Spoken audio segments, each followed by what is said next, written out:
Well, I guess I have a few things to say about the first reading from the Epic of Gilgamesh, story of Gilgamesh. I've included a link to just a YouTube video of a scholar who's knows the language and the history and has studied the whole thing. I think that I don't do that usually because the idea of the course is not to become historians of culture or to know a lot about the background of these works that we're reading. And that would kind of be impossible considering how varied the works are. But something from Sumeria, ancient Sumeria, or Babylonia, or Mesopotamia, because that culture is so far in the past, and because it doesn't really have any living remnants. I mean, the culture of the Old Testament is very ancient, but that culture has a continuous life until the present day.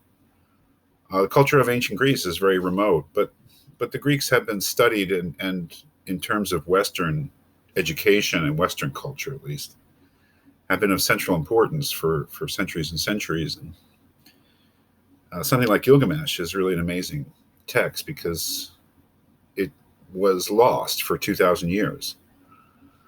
The culture that produced it was a long-standing culture, really, from what I understand, a series of different peoples and cultures in the ancient Near East, in the region of what is now Iraq, really.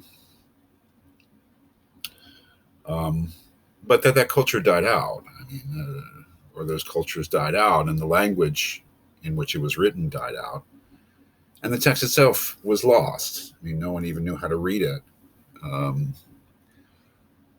So I think it, although Gilgamesh has become a very popular story in our time, become widely known, the culture out of which it emerges is, I think, a mystery to most of us. So that's why I gave you that lecture, if you want. I mean, it helped me quite a bit to hear somebody, give some background as well as going through the story of Gilgamesh. One of the things that we notice right away when we begin to read Gilgamesh is that there are marks like this, question mark, there are the ... the ellipsis, things, and, it's because the story or the text is incomplete. I mean, it's been reconstructed from a number of mud tablets, mud tablets. This was a very, very popular story text in the culture and was copied many, many times, but we don't have a complete text, and that's really kind of a barrier to reading. But I think it's so. If you see the question mark in the text, it's because they're not really sure what's there. If you see the ellipsis, the ... that's because there's something missing, and they weren't able to reconstruct it.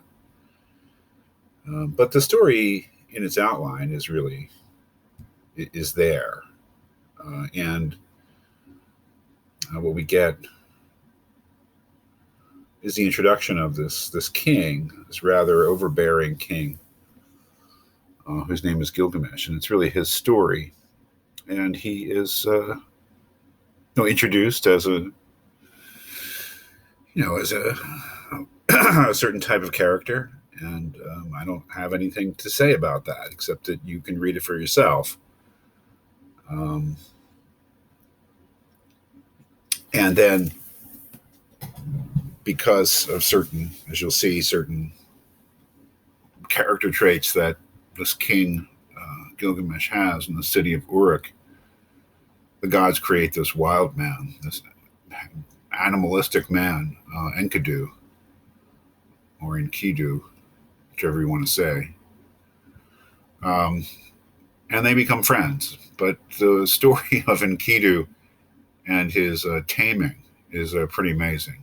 It's one of the, I got to say, it was one of the most surprising things I've ever read. I mean, I'm not saying that it's sort of like in the Old Testament when you read something like the story of Lot and his daughters, or any number of stories from Genesis, really, especially, they're just so strange and wild, you can't really believe they're there.